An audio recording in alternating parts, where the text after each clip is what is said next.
everybody. Welcome to Campus Comics Cast, coming to you from Carbondale, Illinois, with special guests from the Campus Comics crew. And now, here's your host, the man with the previews in hand, Mike No.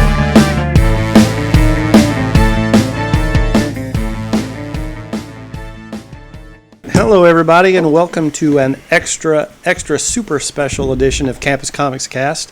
We're coming to you, and this is so important, we're in the back room at Campus Comics here, but that's just a matter of convenience because the tables are all set up back here because we had a lot of guests and a lot of artists come in today. It was Batman Day. We were basking in the afterglow of the Batman Day celebration, and I just want to give a shout out. Thank you to everybody that came out to make that such a great event. Thanks to David Clark and Matthew Miller and Joe Dodd. One of the guests here, we'll mention him by name later, but of course Clyde and Virginia Hall that came as Alfred and Aunt Harriet, and also Lyndall Williams and Mona Little came out as the Joker and Catwoman. There we go. So just thanks to everybody that makes it such a great day. The reason I skipped one of the guests is because he is actually joining us for this podcast tonight, and that is Mr. Brian Morris, publisher extraordinaire. so he was back here peddling his wares and just talking to everybody and keeping things lively, and we're just glad to have you with us, Brian. Well, thank you for having me. I'm glad to be had. Well, good deal. Okay, and joining myself and Brian, I am Mike No, I guess I should mention that, owner-operator here at Campus Comics right on Main Street here in Carbondale. And joining to round this discussion out, we've got Scott Reed and Dan Brown. So we're going to talk about a few things. We should mention that this, I guess, is the closest to a 1-year anniversary podcast that we're going to have. So we're 2 days after the official 1 year, and this will be our 25th episode. 25th episode. Yeah. So congratulations. Well, thank you. It flies by. Yeah, it does. Better turn my phone off here. Sorry to be so rude. But anyway, we got a couple of things we want to talk about tonight since Brian's with us, and just some other stuff that's on our mind anyway. First of all, unfortunately, start on a sad note and go up from there. We lost a couple of greats within the comic book world. First off being Gary Friedrich, who is the co-creator of the... Despite what Marvel says. Right. Of the revamp, I guess, the 70s revamp of the Ghost Rider character. The motorcycle riding one definitely went on to be more popular than its predecessor, I believe. But we did lose him this, I don't know when that was. I think both the announcements were like on August 30th. Okay, so yeah, that's right. Right around August 30th is when they announced, or at least they announced their passings on those days. So. Right. And I know working local comics, because he was fairly local, Jackson, Missouri, right? Yeah, yes. Mm-hmm. Basically part of that St. Louis, Missouri crew with Roy Thomas and him and others as well. So, Denny O'Neil was another one, yeah. Gotcha. Okay, so I know Brian's met him a few times. You have any specific stories you want to tell about Gary, or anything you want to share? I don't really have anything specific except that he was a very generous man with his time and his knowledge. Yes. He was very personable, and really appreciated when cosplayers doll themselves up as the Ghost Rider. He always seemed to appreciate the attention given to him, especially after being out of the industry for so long. Right. I did find out that at one point he was living very close to where I was in Danville, Illinois, that somehow he had managed to wind up working in a theater with some friends of mine. And of course, my oldest friend from college and I were talking one day about comics we liked, and of course Sergeant Fury and his Howling Commandos came up, and Gary had that amazing run with Dick Ayers and John Severin on the book. And we were saying how much we liked Gary Friedrich. We thought he was a great writer. And suddenly my friend's wife goes, "Oh, him? Yeah, I worked with him." And we're like, "What? Why didn't you tell us?" And we were all fanboying all over her. So, but we all got to meet him eventually, and he, like I said, he was a real gentleman and just a really cool guy to hang out with. So very nice. And Scott, you've got kind of a special. I got to meet him several times for our comic book convention. Berg Comics Con. He was actually our first like professional guest for like the second convention. I've got one story related to that. I'm going to back up.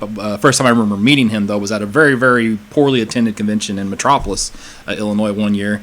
So as the show was not a whole lot was happening, he went around and was pilfering through my boxes of comics, because this was about the time where he was really getting into all the legal trouble with Marvel. So he was, signing books to sell just so he could, make some money and take care of some, court costs and probably even living funds. And he comes over to my table, and I had a couple of issues of original Ghost Rider, which were reprints of some of the actual, like Marvel Spotlight issues in like my 50-cent bin or something like that. And he asked me, so these are 50 cents a piece? I said, yeah. He says, let me go around to my table and get you some money. I said, you know what? I think you can have those. So I got to give some Ghost Rider comic books to Gary Friedrich. And then I mentioned he was the special guest at our second convention. And the day, it was kind of late in the day, how comic conventions, and they get towards the end, things start to slow down. Well, I look over at his table, and he was kind of sitting in just a regular metal folding chair, and his arms were kind of down at his side, and his eyes had closed, and all of a sudden he just starts going forward, just straight, and he gets to the point where his chest is literally laying on top of his legs, and the thought that is going through my mind is, oh my gosh, Gary Friedrich just died at my convention. And then, but fortunately, because he's actually been in poor health for quite a while now, but fortunately he got back up. Oh goodness! So gave you a little start. Yeah. So but anyway, but he was, like Brian said, he came to Harrisburg, Illinois for a comic book convention. Wow. So, and he didn't ask a whole lot, to come. So it was he just seemed like a really nice guy. Got to talk to him again at Louisville, and he actually remembered me. So it's always nice when you bump into a creator that remembers you. So yeah, it's sad that he's left us, and it's really the bigger sadness though is just the poor treatment that he received from Marvel. Wow. So what was that all about? Rights to the character? Yeah, so rights to the character. Basically, it was like post movie, right? Well, it was around it was right. And basically, the argument is that Marvel had failed to do something to maintain the rights. So he felt like he had rights back to the character, and then of course out of the end of the lawsuit, it was kind of like that whole contract, for or hire contract for work, whatever the term they throw around is. And what was ridiculous is out of that settlement, in addition to actually, he had to pay like $15,000 to Marvel for like selling prints and stuff that he was signing, and that he was not allowed to even say that he was the co-creator of Ghost Rider, even though when you look at the page of Marvel Spotlight number 5, it says right there, in ink, that he is that. So he really did kind of get the short end of the stick from Marvel. So and not being the artist with the. Not being an artist with the credentials of some of the other ones, there wasn't a whole lot of people necessarily fighting for him like they were for some of the early creators. So. Right. Okay. The other person that, like you mentioned earlier, that passed right around the same time was one of the got to be a pioneer back in the day of as far as creators just in that age of comics, and let alone being a female creator in that time. That just had to be even more of a man's world game than it is now. But that of course is the Marie Severin, who we also lost. And she's mostly known as a colorist, as I recall, and I know she did some work for EC Comics and stuff like that. Does anybody really have anything really to share with that? I looked on Comic Book DB, which is the resource for a lot of stuff, but she did work as a penciler, inker, colorless, editor, writer, Jill of all trades, I guess you could say. And of course with the Marvel bullpen method, she probably has done a lot more work than she's actually technically been credited for doing. And you hear stories about her. You were telling some penciling over other people's works, in certain circumstances. Yeah. So she is a creator that I really wish I knew more about than what I do. Yeah. But because we tend to focus more on the people who've done a lot of writing and a lot of penciling, and she's done a little bit of everything in the industry. Said, with probably stuff we don't know. One of the things that was actually brought to my attention by one of the guys that collects Silver Age comics, because one of the issues he really wants is that first Incredible Hulk annual #1. It's the real iconic cover where the Hulk's bent over and it's got the word Hulk on it. The Jim Steranko Yeah, cover, and yeah. then written by Gary Friedrich. Right. Yes. Oh, there you go. And that Steranko cover, I guess they didn't like his face, so they had Marie Severin redo the face on that cover. Right. And for a couple of years, she was actually the cover designer of many Marvel comics from about 1970. Like into the mid 70s, so you can see her distinctive layouts on a number of things. But I happened to see the comic laying on your counter earlier that reminded me, not Brand Ech. She had a great dramatic style that she used on things like Submariner and the Hulk and Doctor Strange. But she was also an incredible cartoonist, doing a lot of humorous work for Marvel in Not Brand Ech and in Spoof, and I think Crazy for a while. Yeah. Plus, she did a number of cartoons that if you go online or look in old issues of Boom, you'll see that she did a lot of caricatures of the Marvel bullpen at the time, and she was just like whipping those out left and right. And if somebody would like assemble a book of those, shut up and take my money. Yeah, I think there was a. I hope I'm not misspeaking, but she does date back to working with EC Comics, which was quite controversial back in the day, especially in the Seduction of the Innocent Age and all that stuff going on there. And I believe it was Marie Severin that would talk about going to work, and actually fearing for her life whenever she would enter into the offices, because people knew that's where EC was located, so she would not tell people where she worked. She would not tell them what she did for a living. And because I don't know, it's really interesting from a historical perspective to look at what comic books did. It was probably the first predating rock and roll for that whole generation gap thing, because kids loved comics, parents hated them, and it was just like that was a form of rebellion, was to read comics and stuff like that. And for the people, just the amount of hate that those people received, so just soldier on and continue to work that again, especially as a female at the time. It was a pretty interesting time period. So I hope I'm not misquoting. Either way, even if that wasn't Marie Severin, that was something that happened and the thing that was going on. But I believe it was. Yeah, and also her brother was John Severin, and the two of them did a run of Kull the Conqueror that was just absolutely breathtaking. Really good stuff. I wish they'd done more work together. So. Okay. Was that the Marvel Kull the Conqueror? Yes. Oh, Really? okay. I need to look at some of those things. Yeah. Yeah, I was trying to think. I thought I remembered hearing that she designed someone's costume at Marvel, so I looked it up. It's the original Spider-Woman. Yeah. According to Wikipedia, she also designed the art for the Spider-Man and Hulk toilet paper. Oh, well. So Which I have. Do you? Oh, yes, I have. cool. Yes. Well, as an artist, I've had people figuratively treat my art like toilet paper. But she got the literal end of that. Oh, goodness. All right. So, again, hate to see anybody pass, and just losses to the industry, and people that were actually, pioneers and, did some special things in their time.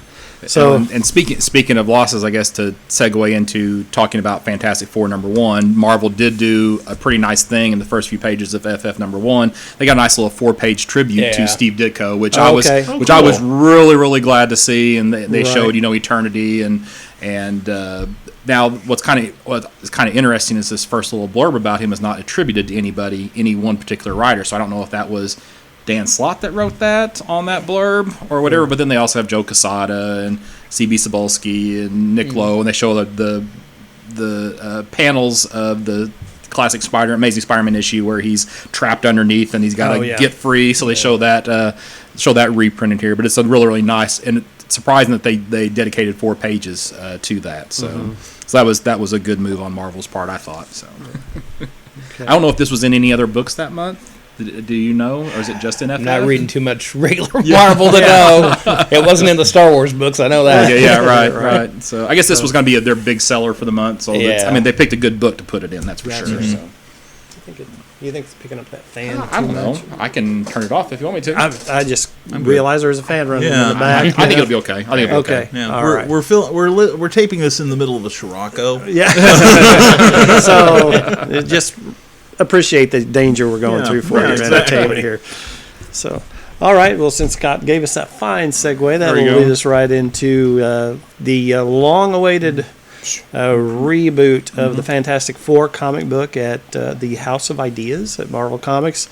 Of course, I guess they foresaw the writing on the wall and guess decided to get out of their contest with Fox and go ahead and put an FF book back out since they didn't have rights to make movies for a long time. How long was the break that they weren't doing an FF book because they didn't support any of the movies? 5-6 years, I think. Yeah. Was it the Hickman run? Was that the last? Yeah, I believe you're right. I Could be. believe so. It's been a while. Yeah. Too long. Yes. Right. For sure. So anyway, they did relaunch Fantastic Four back at number 1 again with What? Yeah, go figure. Legacy number 646 is on the front cover. Oh yeah, because we're Yes. getting 650 in a couple of months, aren't Yeah. we? I think they said. 646. Okay. Yeah. Is it? Got Oh, so it's not number 1. Okay, I don't have to Oh, worry they're then. doing the double. Yeah, There we're you good go. now. We're good. 646. I read FF 646. number 1. Stan and Jack were in great form that day, I think. And, Well, at least I'm glad they're putting the legacy numbers on there. Yeah. So Yeah. For people who like to keep things in order, Right. it'll be a little bit Yeah, easier that's- moving forward. But it's going to be a mess. It's a mess to figure out the order to put Yeah. Marvel books in. But that's neither here nor there. Right, but it is. So anyway, this iteration of it is written by Dan Slott, correct? Yep. And art by Sarah Pacelli. Sarah Pacelli. Yeah, we actually got 3 stories. So you got Okay. one, the FF story is by Sarah Pacelli. You've got a Doom story by Simone Bianchi. And then an Impossible Man one-pager Yeah. by Scotty Young. So, Oh yeah, nice. So, I had somebody comment on here is just they hadn't read FF number 1 yet, but I mean just kind of chase a rabbit here for a little bit. But this person's comment was like, "There's no way this book is going to be as good as Marvel 2-in-1." You know what I mean? Marvel 2-in-1's been really strong. Has anyone else here been reading that? I still haven't picked it up yet. Okay, so. it's a solid book, and I was bummed out thinking they're gonna cancel at least that storyline in Marvel 2-in-1 because Fantastic Four is back. But it looks like, according to previews, and we've talked about this on the other episodes, it looks like they are kind of continuing the Fantastic Four team up aspect of that book. So, but it's been a good lead into this, Very with good. just Johnny and Ben running around trying to find Reed. Now and they think Sue. Sue and Reed's dead. Well, Johnny thinks that they're still alive, and Ben is convinced that they are deceased. Okay. So, yeah. Gotcha. and Johnny, having been thought dead before, he's got some experience in Right. this Yeah. area, so Right. yield to the experts, I there you say. go. But just that aspect of it's been really good because Ben just thinks he's leading Johnny around. He thinks he's lying to Johnny and just trying to make him feel better. Right. And Doom knows now, so that's played into the storyline. It's been really good. Good. Well, this kind of, most of this story still also focuses in on Ben and Johnny, so it really Yeah. does feel like what I imagine the Marvel 2-in-1 book would have felt like. Yeah, it definitely reading feels connected to that Yeah. story. So basically, what we have going on here is you do get the voice of all 4 of the Fantastic Four on the first page, talking a little bit about them. We go into with Ben with Alicia, and Johnny's at a ball game with Wyatt Wingfoot, which I thought was nice to see him back. back. And Yeah, I then always we like get when they have him in there. yeah. So they're just kind of going about their lives up until the point where a Fantastic Four signal pops up in the air. And, of course, Johnny is convinced that they're back at that point, and Ben is, of course, still thinks that they're deceased. So they kind of shows their reactions to what goes on, which I thought was kind of a nice, nice touch that we can, again, still see that continuation from Marvel 2-in-1. So Go ahead. no, I was just going to say, and speaking of, not that there's this kind of chasing another rabbit, which I'm going to do. I'll do it. But I did, not that comic book weddings have gotten have had a great history. Well, yeah. But I did get an invitation in the mail to yesterday, literally at the shop. I got an invitation in the mail to the invitation to Ben and Alicia's wedding. Yeah, so that's actually So- it has some good moments here Okay. in that issue. So one thing that I thought was odd is that so we quickly learned that the Fantastic Four in the sky was actually from the Yancey Street gang, basically trolling them. Oh, those guys. Oh yeah, now Those which champs. yeah now they actually show a couple of members of the Yancey Street gang, which I thought historically they were always off panel. Now has that changed? At one point, it was revealed to be Johnny. Oh really? It was always Johnny. Oh okay, I I missed assume that. they've retconned that. Yeah. But yeah. Well, But yeah, they, spoilers, they broke into Ben's house and grabbed an old flare gun and shot it off. right. That's what's happened. But anytime I read a Human Torch thing story, there was an issue of Marvel Fanfare where Ben thinks he's alone inside the Baxter building, and all of a sudden crazy stuff starts happening to him. Well, it ends up that it's Johnny playing an April Fool's Day trick on him, but it ends up that it's actually March 31st because Johnny forgot that there were 31 days in March. Oh, those crazy kids. So, yeah. That's funny. But so I guess what so moving forward, we do get the fact that it was just a false alarm. I did like the touch where they show some of the other members of the Fantastic Four. Brief interview. I'd forgotten that Luke Cage was part of the Fantastic Four. Sweet Christmas. Yeah. That's right. Yeah. So, but they Digging showed. deep. And I like they're talking to Jennifer Walters, not She-Hulk. Not She-Hulk. Yeah. And then, of course, Jennifer Walters gets brought in to defend the, those Yancey Street gang scamps. But then we get a nice, lost story of the Fantastic Four. And this little short story, this little 4 or 5 pages, right, is, this is why we've missed the Fantastic Four in the Marvel Universe. Because this is the type of story that really almost no other group in the Marvel Universe can tell, where it's this conversation going on amongst a family. So really, this is the the first family of Marvel, and it's kind of funny where he's like somebody has to sing, and this is obviously great, exciting storytelling, but that was a little sarcasm there. But Sue thinks that she's got the best voice, and everybody else universally says nope, it's Johnny. So even Sue's kids say nope, it's Johnny. So that was kind of a again, that's just the type of story you don't get in Marvel without the Fantastic Four. Well, maybe Dazzler. Be singing, but in this group, the best voice inside of this group. Right. So, but Ben, I guess it was Ben that retold that story, right? Yeah. I think so. Ben recounts that story to them. Anything to say before we go on? So no. So all right. Well, okay. So then this is the moment that Mike was alluding to. So Ben shows up at Alicia's apartment. And, of course, Alicia has trouble finding him because Ben is down on a knee. So he has to, tell her to, a little lower and to the left or something. Something like, go to your right, check your 3 o'clock because he's down on his knee. And before he can even finish proposing, she says yes. So there's a nice little page there, which that's a nice. But, again, I'm a little jaded about this. Right. I think that's what's supposed to be in 650 is what I've heard. Oh, okay. So yeah.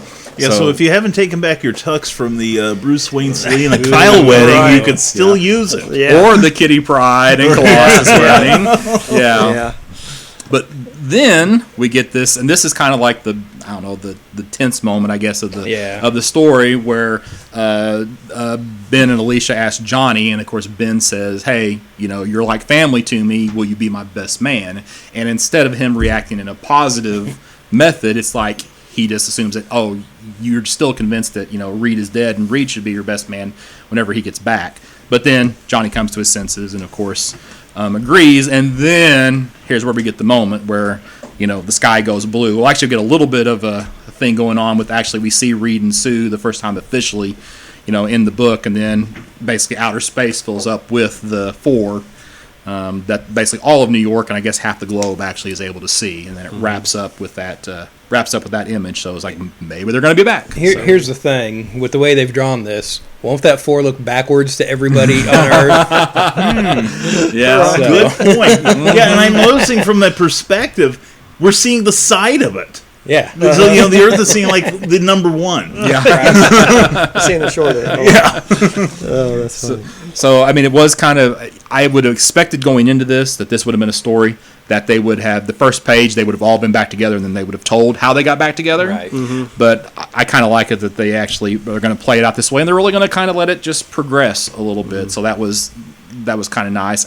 Dan Slott's always been a solid writer. Mm-hmm. I think this is a solid story. So I'm, It's a good start. Yeah, it's a good start. Yeah. So it's definitely not, making me regret reading it, that's for sure. Yeah, so, and I'm a pretty fair weather reader with the Fantastic Four. Mm-hmm. Like, there has to be a good team on here for me to Exactly. pick it up. Mm-hmm. And I'm already, in on this run so far. So they're going to have to really mess this up for me to drop the book. Yeah, the Hickman run was really good. The Walt Simonson run was really, really good. There was a good Byrne run, for quite a while. So, yeah, I'm the same way. Wade Waringo. Yeah. Oh, yeah. Yep. I even like the DeFalco Ryan run, I think it was. Yeah, I mean, there's always something happening, and that's I think been one of the cornerstones of the FF from their inception is the fact that it's always changing. There's always something going on, and there's that family feel and a little bit of humor to it. Right. It's just always under the right teams. To me, it was always a well balanced book. So Gotcha. Yeah. So I mean, we're just glad to have the FF back in Marvel because that's where it started. You know what I mean? The whole Marvel age, Marvel Comics, and they're getting into the superhero game and all that stuff. This was it, and they and the thing is, it was politics is why we weren't getting a book. There Right. wasn't like a Yes. valid reason for it. It's just people, being petty. Yeah. right. Well, I will say, at conventions, I haven't historically sold a whole lot of Fantastic Four books, so I can almost understand it from a profit standpoint. But that wasn't the reason we were getting. That's the thing. Yeah. If it was just poor sales, that's one thing. But they would have rebooted it before now. Yeah. If it were just poor sales. right. So, Right. So there was a little stuff going on there. But recently, people requesting FF has actually been on the upswing because they're finally bringing it back. Yeah. So, Right. and I did hear an interview with Dan Slott the other day too, where he was talking about it, and they were like, "What do you want to do after Spider-Man?" And he was like, "Fantastic Four."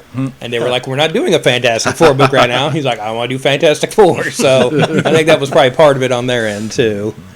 Was wanting to keep him in house and happy. Happy. Yeah. Instead of losing him to someplace else again, like it's Right. happening lately. Yeah. Yeah. Well, All right. Well, sounds like a good start start to backup that. story Backup with Doom story. too. Nice. Simone Bianchi art, really great, really appropriate for Doom. And I hope this is something I hope they continue to do. I hope for at least the first 2 or 3 arcs that they have a backup Doom story, or even if it's a backup of some other character from that'd be cool. Because I mean, Infamous Iron Man, where Doom was for a while taking over the role of Iron Man, that was a really solid story. So Doom can carry a book, and so this would be.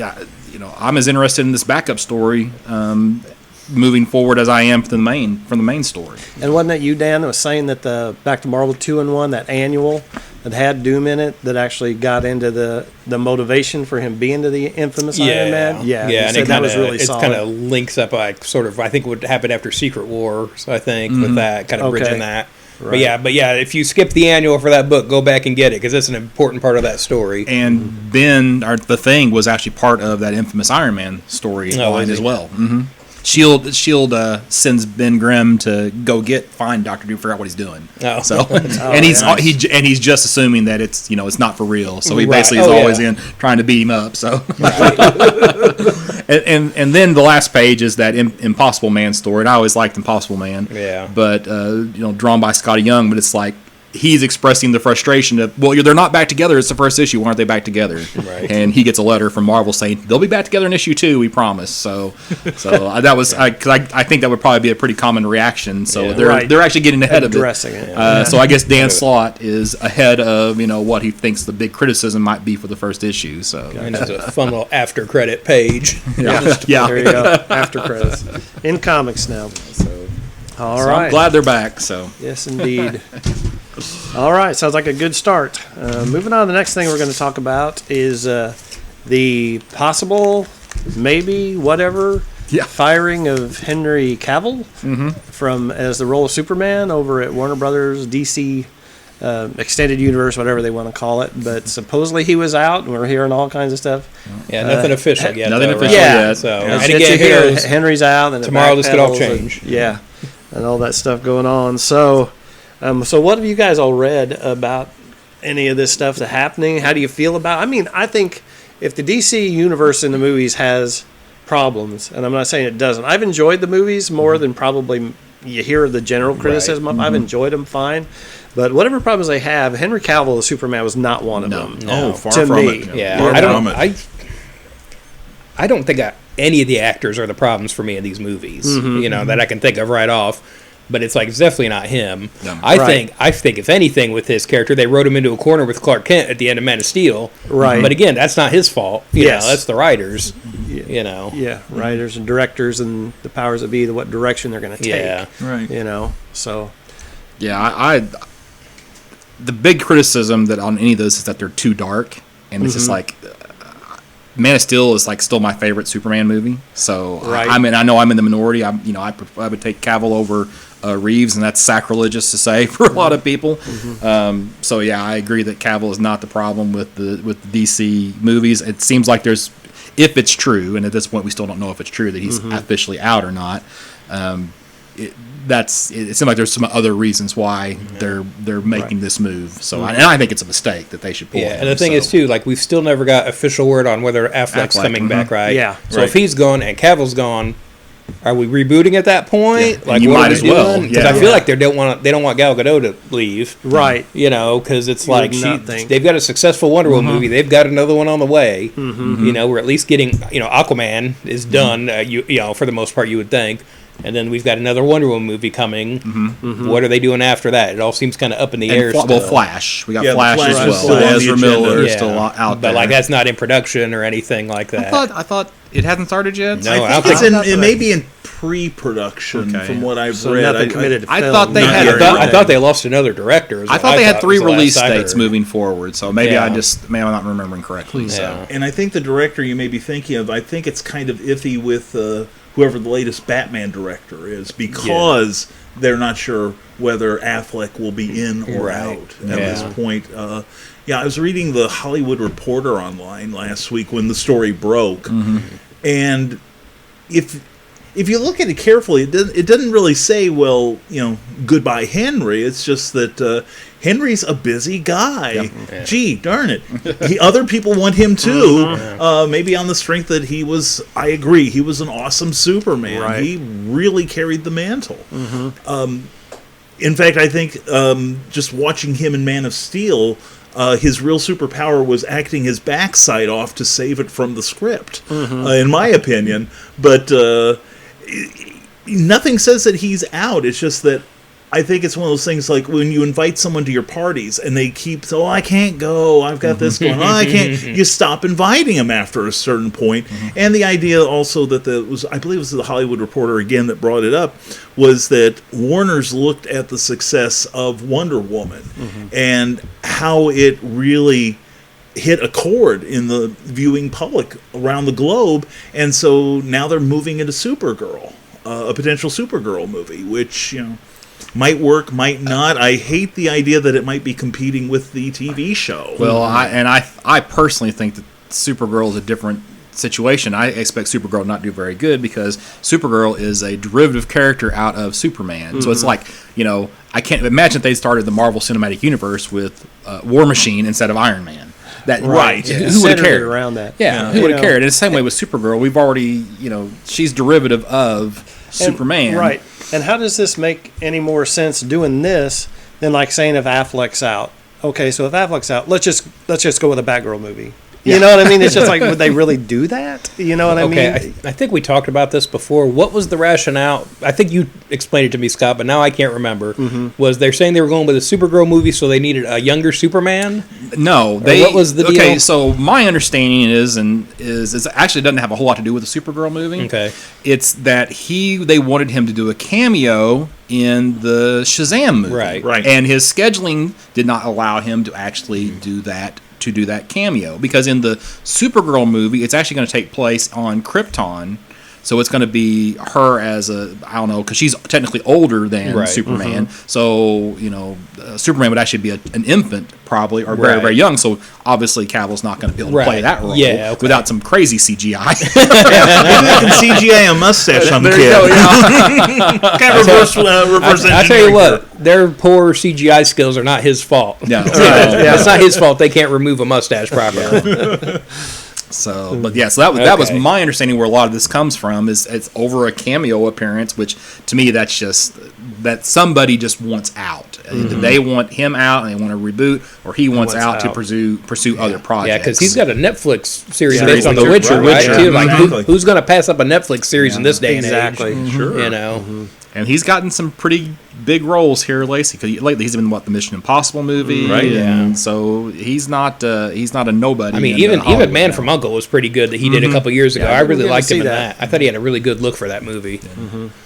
So, but yeah, I hope this is all just internet speculation that this is Right. not actually the What? case. Yeah, that never happens online. It's online. It's true. Yeah, all the experts online. Yeah, you betcha. Having said that, though, you figure they would have just come out and squashed it if there wasn't something to it. Right. Exactly, you think they would have shut that down. And well, of course, and nobody's actually saying anything because even if you've seen online, Cavill's got this kind of weird. It was either Twitter or Instagram or something where he's there with like a Kryptonite workout shirt on or something like that, and he holds up a Man of Steel action figure and then he pulls it back down, doesn't say anything. What does that mean? Yes, no. Maybe, Now you see me. Now you know. I was the Man of Steel. Maybe I'm not. Who knows what that is? Now it's all just publicity ploys. Yeah. Is all this is, right? Yeah. Still going.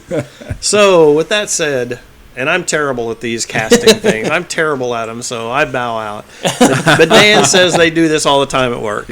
So he works at in my an day awesome job. At my day job. at his day job. But so you guys have casting. If they're going to recast Cavill, do you say just recast everything, reboot, except for Gal Gadot, maybe? You talked about being bad at this, and and then Dan suggested, well, we see who we would recast as Superman. I said, well, let's just recast the whole Justice League, and then I realized I have no idea. So I sat down and tried to make this list, Dan's and I'm regretting great it. idea. Yeah, that'll teach you. Although I was pressured into actually coming up with a couple of answers. Oh, good for you. Yeah. Yeah. So what you got, Dan? Okay, do we just want to go around to everybody's? Like, pick a character, we all go, or Well, just you go wanna- to everybody's list? Okay, well, I guess we're going to do how do you want Superman, Batman, Wonder Woman, Aquaman, Cyborg, Green Lantern, Flash. Is that what we're doing? Like, I didn't do Martian Manhunter. I did. Okay, you did?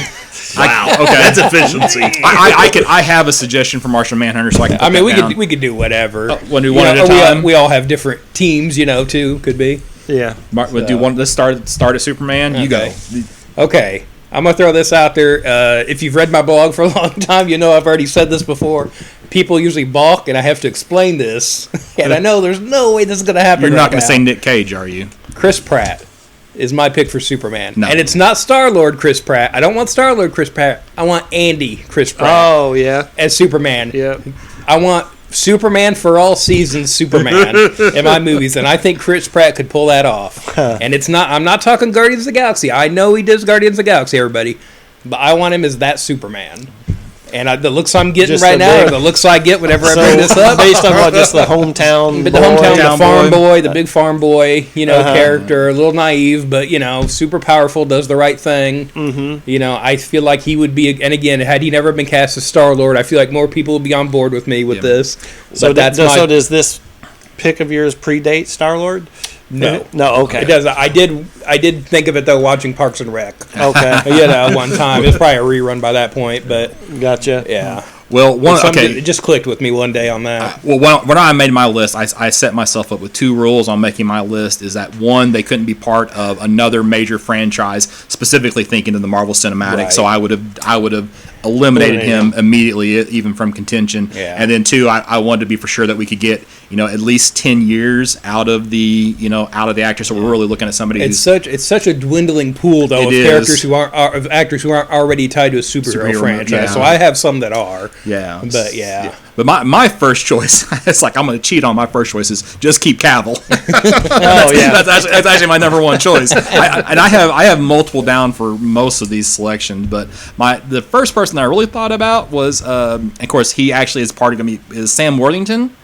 I thought about him possibly as being Superman, and then here's my black horse in this race is Oscar Isaac, who is Poe Dameron out of he got the hair at least, Right. so he maybe doesn't have the physique, but he's got the hair to pull it off. So I mean, I think you throw the physique thing out the window because they're gonna pay to get these guys trainers. They're going to Jim Yes, Jones and they're getting jacked for these movies. If you look at Andy Dwyer, So- Chris Pratt, and then Star-Lord, Exactly. Chris Yeah. Pratt. Yeah. Exactly. Yeah, like that's gonna happen to anybody. So I'm not really concerning myself with that. But Sam Worthington, he was in like the Titan on Netflix, so I mean he can do the sci-fi stuff. Of course, Avatar, right? And so he would after Cavill, he was the first person I really thought of. So Okay. So, you don't. and I'm bad. I'm bad at this, so I pass. Yeah. So, Brian, you want to contribute on Superman? My first, and actually I will say second because I do second the idea that I will wait for Cavill to be available. He is that good. Yeah. My other candidate was Tyler Hoechlin who played Superman on the Supergirl TV show. I kind of wish that they would just give him a Superman show. Yeah, I do too. Yeah, if you were going to do another TV show, give it to this guy because I think he nailed he's Superman, so and even more importantly, he nailed Clark Kent. Yeah, because I really. And I will join in the sacrilege here. As much as gravitas as Christopher Reeve brought to Superman, I really disliked his Clark Kent. Really? Because it was also like, well, gosh, Lois, I don't know about this. I'm awful scared. It's a dark building in there. It's like, shut up. Yeah, I like bulletproof, for God's sake, just walk in there. Because I grew up, being a child of the 50s, I grew up in George Reeves. Oh, yeah. And his Clark Kent was not, my little tummy burns. I can't go in there. Pardon me while I duck into the storeroom. So, his Clark Kent was, come on, Bill. Come on, Inspector Henderson. Let's get out there. You follow me out there. He was Clark Kent was a guy who took the reins. There was, in fact, there was very little differentiation between his Superman and his Clark Kent, except one wore glasses, the other didn't. But I think Tyler Hoechlin did just such an amazing job on Supergirl, and that he just hit all the right notes for me. That I would love to see him get some more opportunities to do that. I haven't watched a lot of Supergirl yet, and I'm only as far into that series where he was still just kind of like they didn't. I don't think they'd even cast him yet. Right. There was just like boots or see a cape or something, right. like that. So you knew Superman was around, right. But you and never. weren't they calling him at some point just the other guy or the big guy or the I big? don't even remember. Yeah, they were like alluding to him. Yeah. Right. So, all right. So who's next? Batman. You want this is your Give me 1 second because I just think I'm changing my mind. on Superman Unfolding in real time. Okay. All right. Well, I'll go my Batman then. Now this is actually the one that I struggled with the most, and I'm not happy with my choice because the person I chose here for Batman I'd rather see play somebody else. But the Batman I have written down is Ryan Gosling, and that's based off of he can be serious, like in Blade Runner. He kind of had that relatively serious role, so I think he could pull it off. So that would be my choice for Batman moving forward. I saw some other people have some different names out there, but this is really the only one out of everybody I went through that I thought could maybe do it. So, well, supposedly they talked to him around the time they cast Affleck. Oh, really? Yeah, he was one of the names that was coming up, and if you watch Drive, he could definitely pull off Batman after that. For sure. So, Yeah. So did you change your mind? I changed my mind on Batman. I'm going with Sam Witwer, who was Darth Vader's secret apprentice in the Force Unleashed games. He was Doomsday, I think, on Smallville. He was on what was the monster show? Was it like Being Human, maybe? I don't remember. But he's done some smaller parts. But I think he's got a good look. I think he could bring a good intensity for Batman. You guys want to jump in on Batman? Yeah. Unlike you, I refuse to live by rules. So I'm like, cut loose with some money, Warners. Let's see what you can do to lure someone away from the Marvel Cinematic Universe. And if we're going to go with the world-weary Bruce Wayne trying to get back into the suit, Josh Brolin. Oh, yeah. Oh, well, Josh Brolin that was another was one my that came pick. up Yeah. before. Because I think he was my pick when they cast Affleck. Yeah. I really wanted to see. I did too. And he's got a good sense of humor that we've seen in many of the really good Batman to underscore a lot of the grimness that the characters build up around himself. So Josh Brolin was my main choice. One reason why he actually was almost on my list, and the reason why I didn't put him on is he's technically already in the DC universe because of Jonah Hex. That's right. Oh wow! Well, so that's why I didn't put him in. And I liked him in Jonah Hex. I think he did I thought a that wonderful was job. that movie was better than what people give credit. Yeah, I again, agree. he's not the problem with that movie. No, he's not. Far from it. So Wonder Woman. I got Eva Green Okay. from Casino Royale. I think she'd be a good pick, and that was one I struggled with for quite a while too, trying to come up with the right actress for that. Well, since we know that Gal Gadot's got at least another one more, I just left her in. So Gotcha. no, don't recast her, please.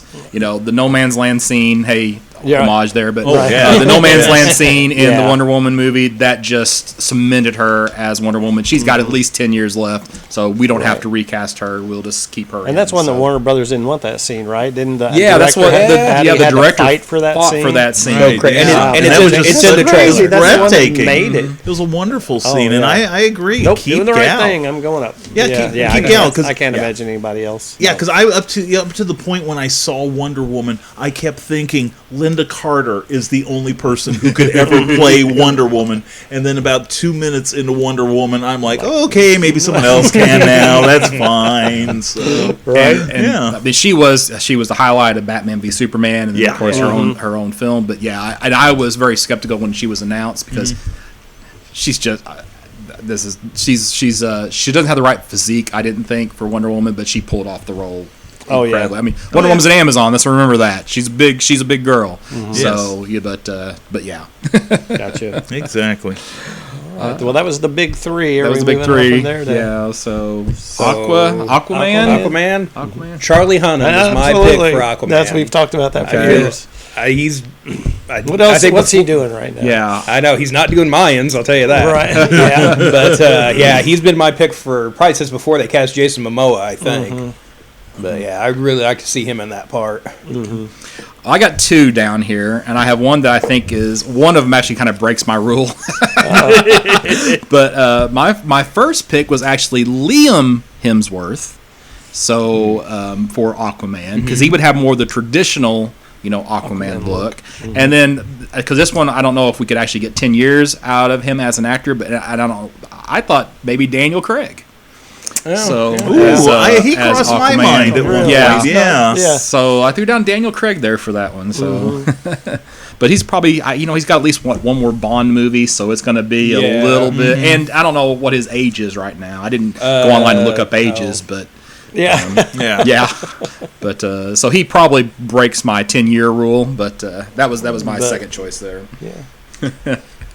So where are we at now? Are we at Green Lantern? Well, I'll take Aquaman. Yeah, I was thinking Chris Hemsworth. Oh yeah, because he's got I think he's got the range to do a good Aquaman. And of course, I'm fond of Justin Hartley from the Smallville series. If we go for a more traditional comic-centric Aquaman, I think he would be a good choice. And I've seen him; he still looks good. He could do it for another 10 years too. and he'd be a little bit older. Yeah, now which probably would be good for that part. I agree. It'd probably give him a little more gravitas. Yeah. You could think that he actually could take over an undersea kingdom. So yeah, I'd agree with you on that. Right. As opposed to like a 22-year-old kid early out of college. Yeah, Gosh, right. I sure love to rule the seven seas. Atlantis is keen. What a neat helmet. Oh wait, it's a crown. Sorry. Cyborg. I'm stealing from the other team because they seem to be done with him. Michael B. Jordan is my Nice. cyborg. Yeah. Good choice. After Creed, I need him in that part. Yeah, I have Michael B. Jordan down as well. I feel like that choice was a little biased because there are definitely rumors going around about him as Superman. Yeah, that people that they're talking, his name getting thrown around. It seems like it's too soon for that to actually be a legitimate thing. I don't see him as Superman myself, and I feel like we need. I didn't care for Cyborg that we had in Justice League. So I would like to see a less CGI and a better actor. So more focus on the actor and less on the cyborg stuff. A cyborg can still look pretty much like a person. Now my odd pick for this one is Rami Malek, who of course is from Mr. Robot, right? And of course he's playing Freddie Mercury in the movie. Wow, that's And the reason why is just because he has if you think about Cyborg's ability and interacting with computers, he's got this distant, I'm not really in touch with the rest of the world type of stare thing that he can do as an actor, and I think that might fit into Cyborg. So that's kind of my odd pick there on Cyborg. That's all right. Yeah. No, I mean, I think Jordan. I think exactly. I think that's hard to argue. Yeah, Jordan. So, although I wrote down Shaquille O'Neal because just steal. Yeah, steal. He's already been in a DC movie. Okay. I don't live by your rules, young man. It's like he needs something. He brought such gravitas to the role of Steel that I feel he could do it in this case too. Yeah, I agree with you, Scott. less than fully thrilled with the Cyborg of the Justice League film. I mean, it wasn't bad at all, but I just didn't get the sense of authority from him that I think a character like that should have had. There was he didn't bring out the Wolfman Perez version of the character at all for me. And they've had the need for that character to just, ever since New 52, to rev up that character's power level to make him kind of at the level of a Superman, a Wonder Woman power level. And that character doesn't need to be at that power level. Just give us a good actor, and we'll take a less powered version of that. Sure. So I think they need to focus more on the character than on the power set of the character. So Green Lantern. Okay. I have a bunch for Green Lantern. I'm ready so I got for a this list. one. I got I'm a list ready. for Green Are you? Lantern. Yes, I am. My Green Lantern is Dean Winters. I'm getting some blank stares. I don't know who that is. I'll tell you right now, you all know who this is. I'm sure I do. He has been on 30 Rock and Rescue Me, and most of us now are going to know him as Mayhem from the Allstate commercials. Okay. Yes. I want him. He will be playing Guy Gardner in my Justice League movie. I'm with you on that one. Yeah. You nailed it there. Yeah, Yes. that is great. That's brilliant, Dan. I have four down for Green Lantern. Do you have specific characters or all Hal Jordan? Or how are you breaking it And they all, as far as I'm concerned, they could all be Hal Jordan. Okay. But one of them, if they wanted to do John Stewart specifically, then that would be the John Stewart choice. My first choice, and I'm actually torn on this person between Green Lantern and Flash, is John Krasinski from The Office. Nice. Yeah. And he, of course, everybody should know that he was almost Captain America. Right. And now I'm glad we got Chris Evans, but John Krasinski, I mean, he could do the smart aleck, and he's gotten a little buff. He's on the Jack Ryan and Amazon, thing, and he's is he? I hadn't noticed. I hadn't heard anything about that. No. They've been advertising that for months now. All right, so again, I don't know about him for this one, but I want him in the rebooted Justice League. I have now Michael B. Jordan as well. I don't care if he's Hal Jordan or John Stewart. Either way, there's nothing about Hal Jordan's origin that says that he has to be a Caucasian American. So I would be fine with him as Hal Jordan or fine with him as John Stewart, either way they wanted to go. I thought about Asa Butterfield, who was Ender in Ender's Game. Now, I wasn't overly impressed with him in Ender's Game, but something I could throw out there. And then another one that I have down for a couple, believe it or not, is Justin Timberlake. I've heard worse.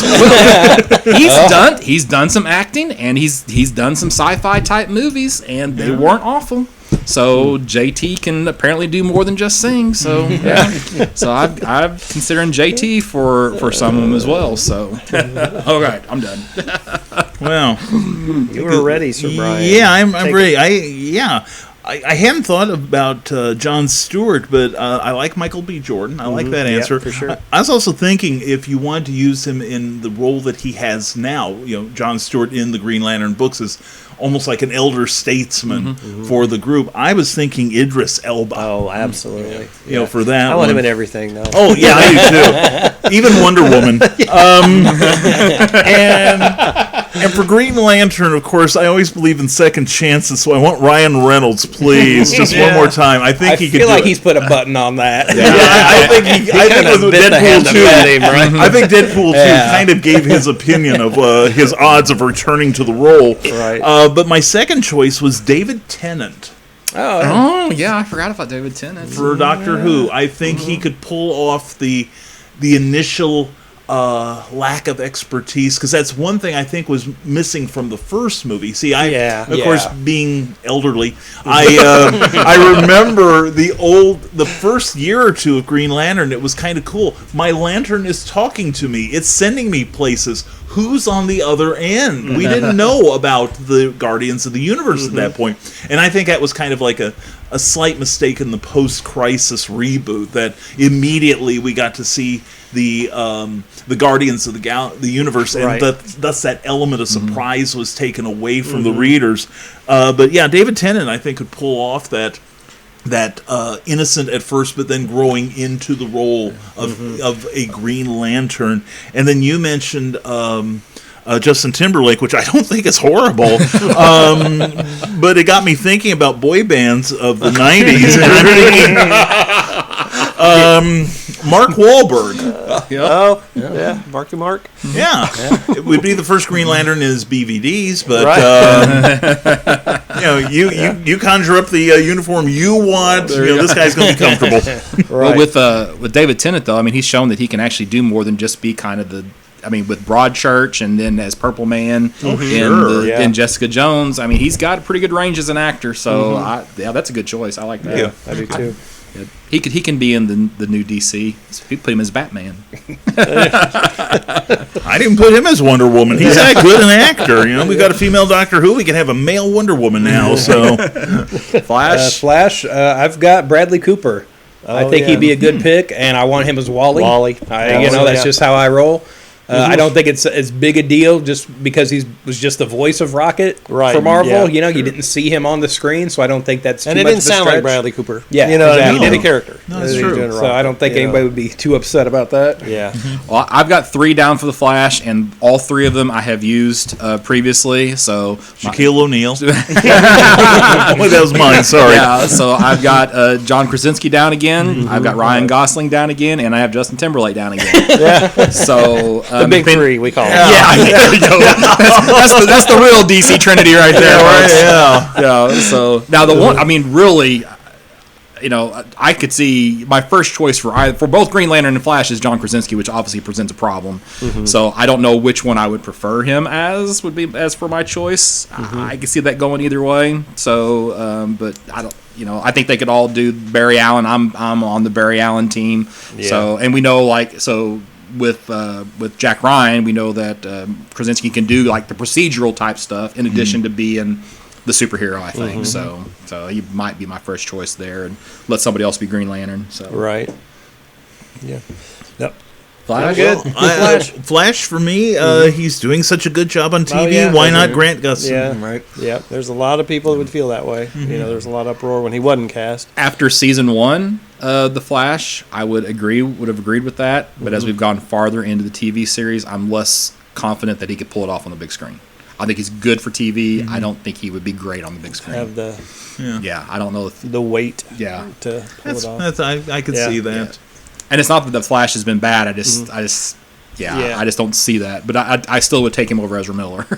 Oh, really? I would agree. It may be the case where they just, because of how they portrayed Barry. Yeah, Barry as this novice who knew nothing and right. And it's young Barry. Barry still, even though he was young, he was not dumb. Yeah, he was not stupid. Yeah. I mean, so that's the thing I had with that.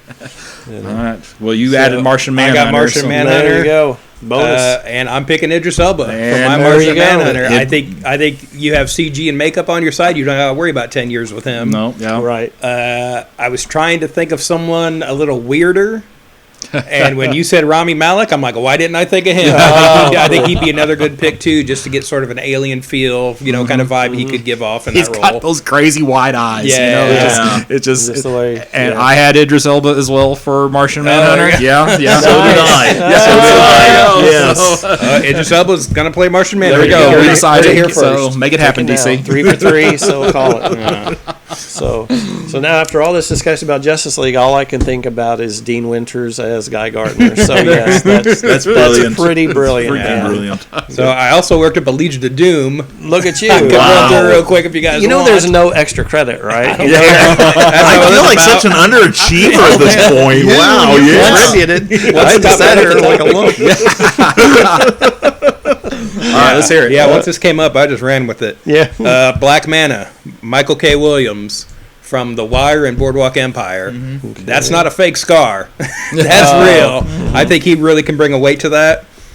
Again, this is another one that people don't want to get on board with me with, but Joker is Tilda Swinton. Oh. I want Tilda Swinton to play the Joker. That is genius. I'm not switching genders. I want her playing a male Joker. Well, yeah, like Michael the Archangel, right? Playing Constantine. That's genius. No, that's not a bad. That's really good. Yeah. Captain Cold, Danny McBride. I want a scumbag Captain Cold that will just straight up freeze you to death. See, my problem is I don't know a lot of actors' names, so I don't know what he's been in. So. He's in those Mountain Dew commercials. He's just Eastbound a goofy and Down, Tropic Thunder.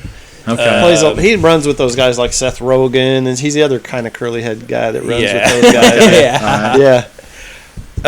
Sinestro, I'm picking Richard Armitage from BBC's Robin Hood. He played Guy of Gisborne. Yes. He was in the Hobbit movies. Perfect. I think there was some probably just fan talk of like him playing Batman online and that kind of thing. Cersei, I'm picking Mila Kunis for that role. I think she could pull that off. I don't. Hard thumbs down from Scott. after Jupiter Ascending, I don't think she can act. I didn't see that. Wow. Yeah, it was terrible, and she was terrible. So I'm going to mispronounce this name, but it's Malefic, which is the Martian Manhunter villain, and I'm picking Forrest Whitaker. He's another Martian. He's like an evil Martian, basically. Yeah. So I'm going to pick him. Deathstroke. I kept trying to think of somebody else, but I kept going back to Liam Neeson. I know he's been in there. I know he's done this. He had said before he would come back to play Ra's al Ghul on Arrow. Just scheduling didn't work out, so I feel like he'd be up for coming back to this universe. Yeah. Lex Luthor, I want John Hamm to play my Lex Luthor. There was some talk a couple years ago online of Tom Hanks maybe playing a part like that, and I think you get a similar thing with Hamm, where it's like you're used to him being the good, nice guy. I think he could be the public face in Metropolis, but just with the real kind of seedy side to him, you know. Yeah. Which And we I- saw a little bit of that coming through that episode of Black Mirror. Yeah. With him in the, that one episode where you kind of. so you don't want to keep Jesse Eisenberg as a Lex. Yeah. I'm good. Yeah, I'm good. He's But those are my picks for Legion of Doom. To So go who do against you the have Justice League. for who do you have for like the Royal Flush Gang? And, I'm gonna say Sam Rockwell. He's got it. I had to ask. Your fault. I'm gonna say Olivia Wilde. Yeah. Give me a minute. Give me a minute. Who That's all all I do need. This will be Brian's last episode. He's stirring the pot here. So we usually do this thing with creators when we try to interview them. Sure. And then I'll just start, and Mike, you can just add questions that you want to add. But Okay. so we kind of have this regular set of questions that we ask different creators whenever we get a chance to interview them. So like the first question for you then, Brian, would be do you remember what your first comic book was, or your first experience with comics? Well, two different answers. My first experience with comics was when I was very, very young, almost barely ambulatory. My family lived in a small community in East Central Illinois, Olivet, which had a mom and pop store. And I remember my parents putting me in the corner by the newsstand and saying, go over there, look at the pictures in the comics. And that's where they would keep me while the grown-ups talked. And relatively out of trouble. Now, the first comic I clearly remember reading, I'm blanking out on the number, but I remember it was a Superman comic, which probably explains my out-of-control Kryptonian fetishes. And it was one where Perry and Lois and Clark had gone into this cave and wound up somehow in another dimension, and this dragon was like breathing fire on them, and of course it was under a red sun, so Superman naturally had no powers, and so he was doing like all kinds of clever things to try to keep from getting like burned alive by the dragon. And I remember it was a Wayne Boring artwork. I remember that distinctly, and it was from there that Superman comics basically led to me wanting to learn to read. And I was the only kid in first grade in Fraser School in Georgetown, Illinois, who could spell the word invulnerable and knew what it meant. So comics are useful. Comics are And very educational. educational, There you yes. go. That's where I learned the term Homo sapien was from X-Men comic books. Oh, Because the Always. regular people were Homo sapien, and all the X-Men were Right. Homo Homo superior. superior. Exactly. So, yeah, there you go. right. It's science. Exactly. Yes, there you go. So, who would you? Is there anybody that you would credit as an influence on your work from like the comic industry? Well, writing both novels and short stories, prose, let's call it, and comics. Stan Lee is a huge influence. Stan, for all the knocks he's taken over the years for his alleged credit hogging, I think is one of the best writers and editors in comics because he understood the importance of visuals. And that's why he knew to let a Jack Kirby or a Steve Ditko or a Don Heck have their way in presenting the visuals to move the story along, to create the narrative. But by the same token, his dialogue brought out the character and brought out the nuance in the other people in whatever he was writing. And he managed to give everybody a fairly distinctive voice, which was something that was, I think, sorely lacking from other companies, not just DC, but all other companies at the time. So I would say definitely Stan Lee. And of course, we have to say Alan Moore, because I think one of his main strengths, aside from bringing like a almost poetic narrative to comic books, that he also was not afraid to look at comics in a different way, to kind of turn things on their ear and then move along the way and see how it plays out eventually. Like you look at his Miracle Man, which started out in Warrior as just basically an updating, and a more realistic version of a classic character in Britain, like their Captain Marvel.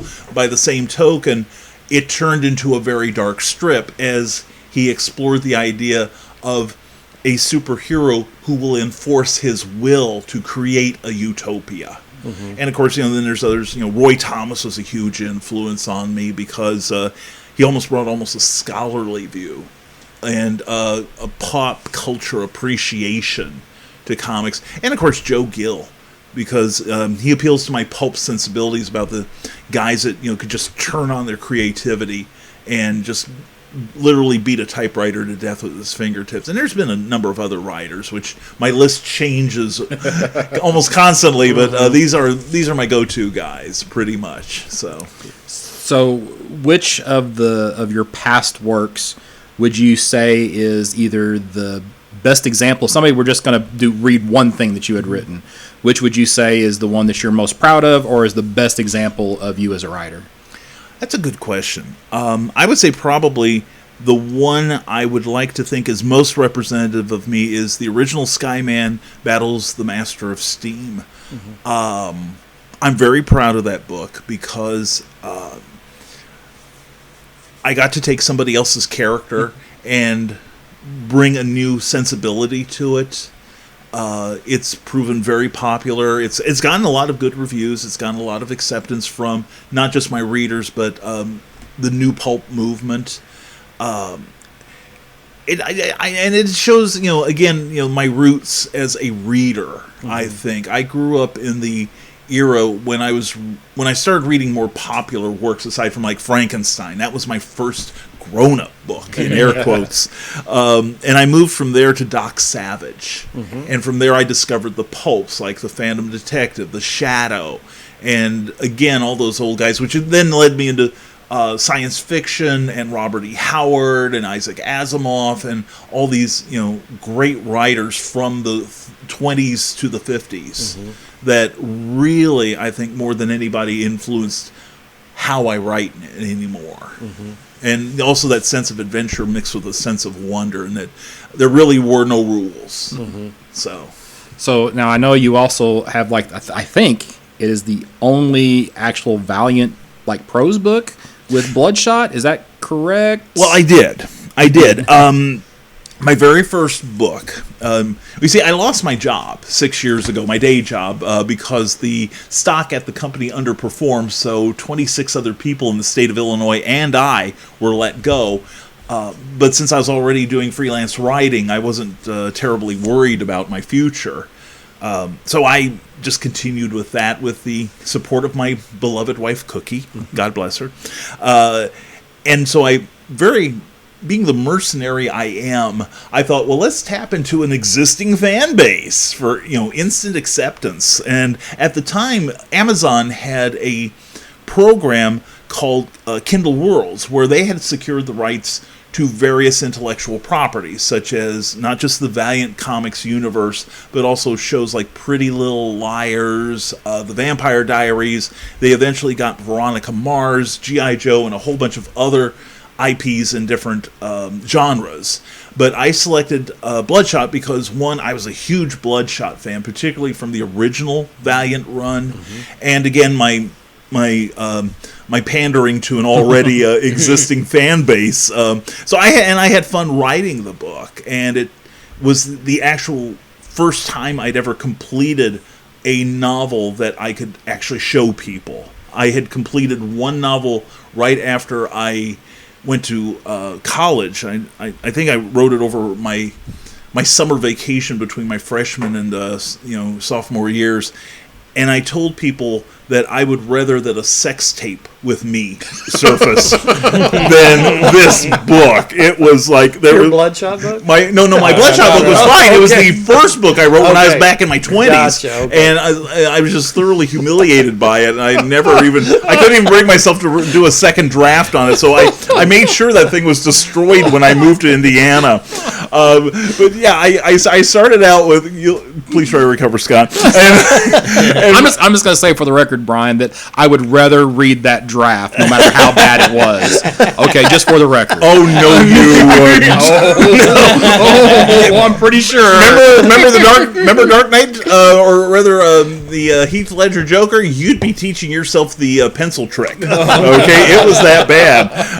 But no, there was nothing salvageable from that thing. Trust me. It read like a person that was terribly in love with their intellect, and with no real world experience, which coincidentally happened to be me at the time. So, but no. Then from there I wrote another book that was based on a 10-minute play I had written for a production. I used to be a playwright, and I'd written a play called Santestein that was deemed a little irreverent. Just because Dr. Frankenstein made Santa Claus out of pieces of the dead. I don't know where anyone could get that impression. But then I decided to turn that into a book, so I expanded it, and that's been my bestseller so far. And then from there I moved into other books, just as the whim took me. You should talk a little bit about Volcana. I should, especially since I'm writing the sequel currently.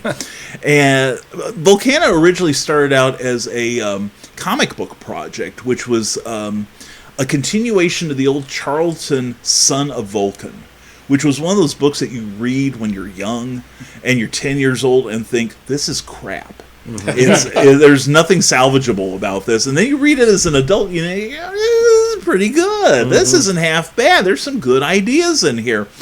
Well, I decided then, because DC got Son of Vulcan, and I would rather backslap a mama bear with her cub at her knees than take on the legal system with Warner's. So I started changing it to, what if it was the current day? What if it was a woman who got it? How would she get these powers, etc.?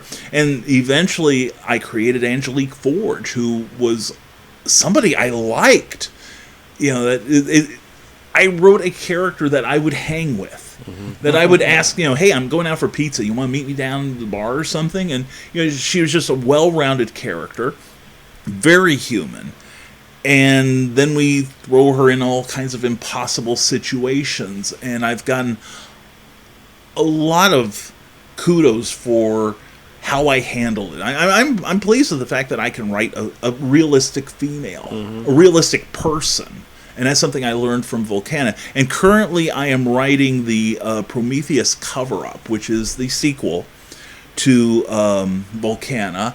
And I had to go back and research the first book. So I reread the first book and fell in love with Angelique again. And the book is flowing. When I spend a day when I can't write anything about it, it almost feels like I forgot to brush my teeth that day. You just, I want to get back to it because I just like the world that she's in, which is basically a world where all the gods existed, each and every one of them. And she's got a lot more mysteries that we're alluding to. And plus, I can't wait to get to the third book, which I think I've told you the story, Scott, about what the book title will be. Well, it's about the plot of the third book. Well, the second book is about Angelique is going to the edges of Asgard to look for Prometheus. because he figures into something that we're working into the book series. The third book is about a woman, and I don't feel I'm giving anything away. In fact, you'll probably be wanting me to skip the second book and go straight to the third. Because it's about a woman who discovers that in this world, the goddess of love is missing. And she's thinking, I lead an ordinary life. I would love to have that much influence. I'd love to have that much power and authority. I want to be the goddess of love. I'm really jealous of her. I really want that position. So the third book will be called Volcana, Venus Envy. Okay. So you talked about a couple of the upcoming upcoming projects. Or any other upcoming projects you want to talk about at this time? Let's see. Okay, book the next 4 hours. Yes. Okay. I've always got something in the hopper. That's the fun part of self-publishing. That I primarily publish for myself, but I am what they call a hybrid writer, in that other people now want to publish my stuff, which feeds my bloated ego like no tomorrow. But what I'm working on right now is a short story called Lycanthropes Anonymous, about a support group for werewolves that a friend of mine is publishing in an anthology coming soon. I'm working on a book proposal for another anthology with another publisher. I'm continuing to work on the Volcana series, plus we're going to be doing novellas about Volcana. And we're going to be doing more comic books. We've recently released the Ghostly Tales of Spencer Spook, with a revival of the old character. That came out about 3 months ago or so, the very successful Kickstarter campaign. We are now working on the sequel. We are also going to work on Eric Hawkins, who worked with me on Spencer Spook, is also going to be working with me on a revival of Nature Boy, the Charlton character in the public domain, by Jerry Siegel and John Buscema. And then after that, we're going to be doing, hopefully getting around to issues with Skyman. So nice. There's always something in the hopper. I'm always busy, because years ago somebody said, if an idle mind is the devil's playground, my mind would be Disneyland. So I have to keep busy. It behooves me to stay busy. So for people who want to keep up with all your projects, what is the best way to keep tabs on you, I guess to say? Check with the NSA. Seriously, I am on Twitter, Brian K. Morris, because if I use a pseudonym, I won't remember what it is. I'm also on Instagram as briank.morris. A pattern's beginning to emerge here. But probably the best way is to go to my Rising Tide Publications page on Facebook, or to my webpage, which is risingtide.pub, which has nothing to do with food and drink. Right.